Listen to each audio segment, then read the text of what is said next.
G'day legends, I hope you're all fantastic. We've got the NUX MG-400 on the bench today. This is the successor to their very popular MG-300, which I have done some demos with. I called it the best cheap modeler out there, and it absolutely blew me away for what you get for the price. This adds some extra effects. It adds scenes functionality in any given preset. You've actually got a dedicated left and right output rather than a single TRS output. There's a dedicated headphone jack, power button, aux in, and of course a guitar input on here.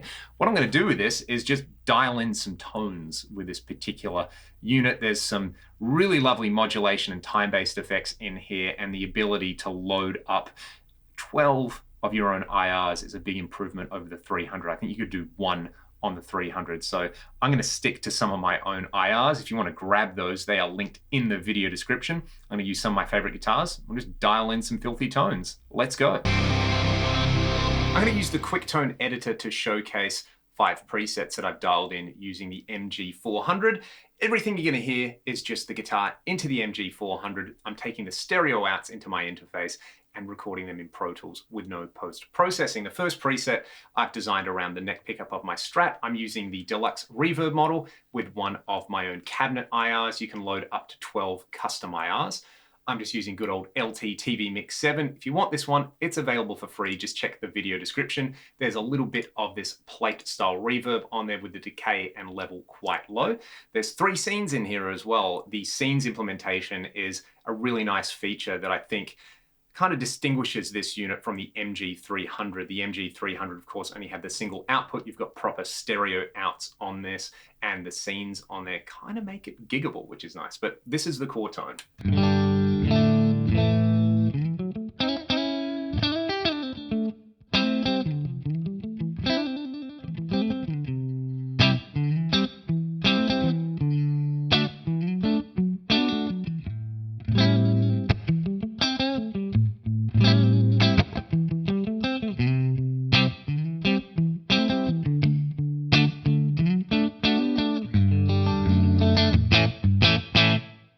Very, very clean in there. On the second scene, what I've done is I have added a tube screamer. I should say as well, the one thing about the editor, which is a little bit annoying, is clicking on stuff sometimes takes 4, 5 or more clicks, but to access scenes, you can just use the Control 2 button on the unit. This kicks in a tube screamer.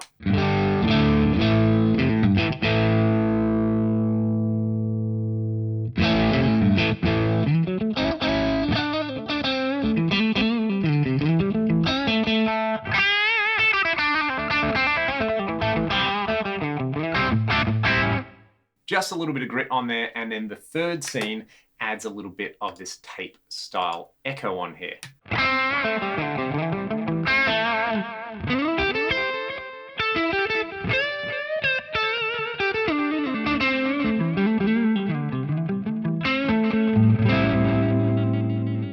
Again, using the same IR, I've got the Vox AC15 style model, same small amount of plate reverb on here. I'm going to hit it with a slightly different boost, but basically it's pretty much the same preset in there. I might let you hear a little bit of chorus on there as well.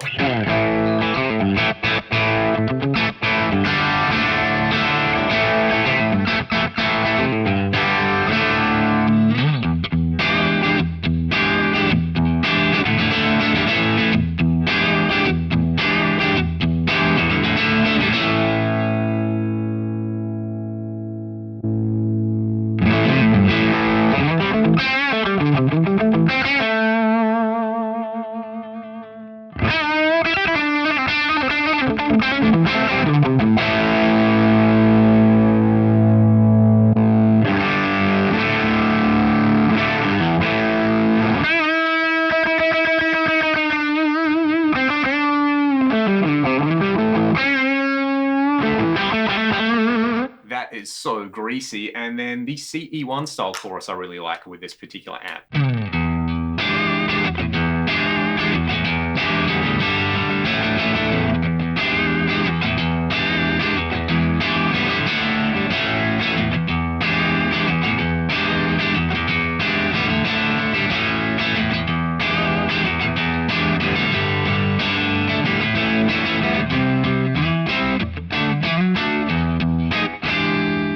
last one on the Strat, I'm not using an amp model in here. What I'm using is the 10-band EQ to boost the high end and cut some low end. I'm using the studio compressor to just squish everything.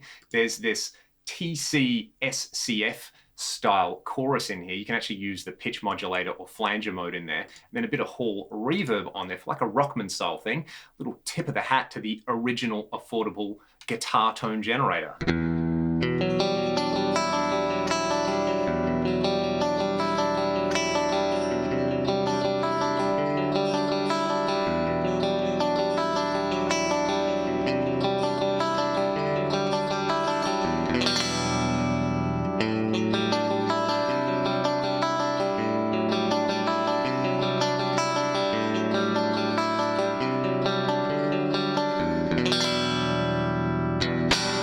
Here's the Brit 800 with my Les Paul. I'm going to kick in a little bit of this Katana style boost. Then we can put a panning delay and maybe some more of that TC style chorus on it.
And now with my PRS in drop C, I've got the uber high gain. Again, I'm using my LT TV Mix 7 IR, a little bit of plate reverb. I'm going to kick in a post-cab graphic EQ to pull out even more mid-range in there and just tighten up the bottom end a little bit. Then maybe I'll kick in the tube screamer in front of the amp. This one is so filthy.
Now, each of these blocks have several effect types. You've got loads of drives, loads of amp models, loads of built-in cabinets as well. But for me, a device like this, I find it easier to just go with one or two of my own IRs and to stick to a few core amp models that I like, and then just play around with the effects. When I reviewed the MG-300, I was kind of blown away with just the quality you were getting in terms of the sounds from the unit. I wouldn't say this sounds any better. There are a few extra effect types in there, and the addition of things like scenes, the extra foot switches, and a little bit of extra flexibility, including the extra outputs on there, is going to make it a lot more attractive. I would say, basically, if you're going to buy one of these, buy the MG-400. But if you own the MG-300, you really will have to ask yourself whether these features make it worth the upgrade. If it's just something that you use for kind of noodling around with headphones or for traveling with, and you're not really going to be doing anything super serious with it, you probably want to stick with the MG-300. If you do want to turn this into like maybe a gigging device or a backup, I think these extra features make this really, really attractive. I would still say the MG-30 feels like the more pro option on there, but this sounds fantastic. You know, you can get some really, really usable tones out of it. It's fun. It's pretty easy to dial things in either from the front panel or by using the QuickTone editor on here. And I mean, for the money, how can you complain? It's like those Harley Benton guitars that I've demoed recently where, yeah, there's some stuff that's not as good as really top tier guitars on there, but then you're paying, in some cases, like 20 times less than you would expect to pay for something like that. And this kind of feels familiar. It's not going to replace your Fractal or your Helix or your Quad Cortex or anything like that. But for what it is and for what you pay, it is mighty impressive. Let me know your thoughts in the comments section below. If you want to support what I do here on the channel, check the video description, and I will see you all next time. Cheers.